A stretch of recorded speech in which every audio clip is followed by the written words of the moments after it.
Bonjour. Plusieurs sujets intéressent les journaux parus ce jour. Réumi Quotidien s'intéresse à ce qu'il appelle les salles interdites de campagne. Ce journal signale les absences de Khalifa et Macky qui profitent à Wade. La Cour suprême vient de suivre le ministère public dans son réquisitoire de ne pas permettre à Khalifa Sall de sortir de prison pour battre campagne. La tête de liste de la coalition Manko Taxawu Sénégal, par ailleurs maire de Dakar, devra se contenter de tirer les ficelles à partir de sa cellule de Rebeuss. Note l'analyste de Réumi Quotidien qui indique qu'il n'est pas le seul. Le président Macky Sall est lui aussi interdit de campagne du fait de la Constitution qui met en avant la séparation des pouvoirs. Pourtant, tous les deux n'ont qu'une envie, participer à cette campagne. Ils meurent d'envie de le faire. Hassan Samb s'explique à la page 4 de Réumi Quotidien. Khalifa ne votera pas. La Cour suprême lui refuse la campagne, titre La Tribune. Vox Populi voit que Khalifa Sall est définitivement hors course. Ce journal informe à sa une que la Cour suprême a rejeté le recours du maire de Dakar et le maintient par conséquent en prison. Pendant ce temps, Walf Quotidien s'intéresse à la menace de rassemblement mardi prochain et parle de paris risqués pour Wade. Nous n'acceptons aucun débordement, avertit le ministre de l'Intérieur Abdoulaye Daouda Diallo dans ce journal. Abdoulaye Daouda Diallo met en demeure l'opposition relativement à la marche nationale de Maître Wade et de la coalition gagnante Wattu Sénégal mardi prochain, nous apprend également Sud Quotidien. Libération s'intéresse pour sa part à l'état de l'économie et des finances sénégalaises au 2 avril 2012. Les dernières prouesses du vieux, titre ce journal, qui indique que la réserve de 50 milliards de francs CFA a été détournée, 15 milliards de francs CFA pompés du fonds de soutien à l'énergie pour le FESMAN et 53,6 milliards en moins-value de recettes, un programme agricole sans couverture en cours de la dette de 2741 milliards en mars 2012, entre autres. Dakar Times voit au même moment Macky nous livrer aux Américains. Ce journal se penche sur l'accord de défense sénégalais-États-Unis et précise qu'il s'agit du projet de loi numéro 13/2016 autorisant le président de la République Macky Sall à ratifier l'accord entre le Sénégal et les États-Unis concernant la coopération en matière de défense, le statut des forces des États-Unis et l'accès aux installations et zones convenues ainsi que leur utilisation au Sénégal. Et le président Sall offre aux Américains de grands avantages sur le territoire national, prévient ce journal. Dans les Échos, c'est le même Macky qui promet l'enfer à ceux qui sont mêlés aux fuites.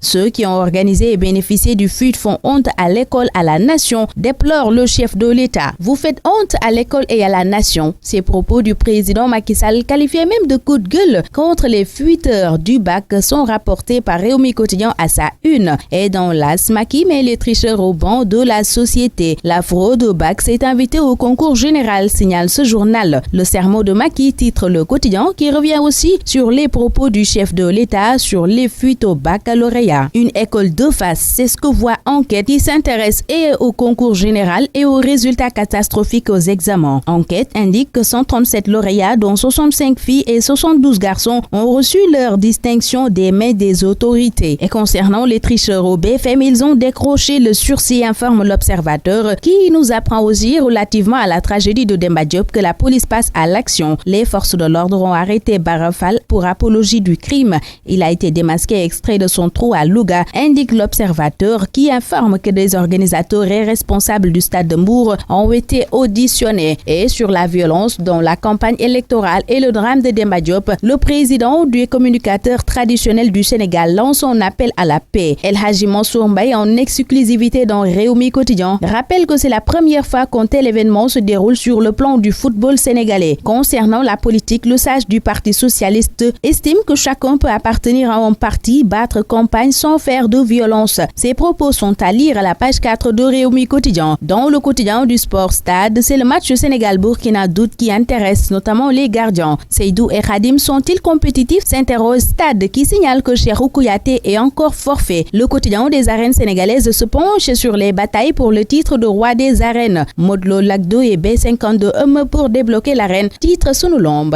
Bonne lecture à tous.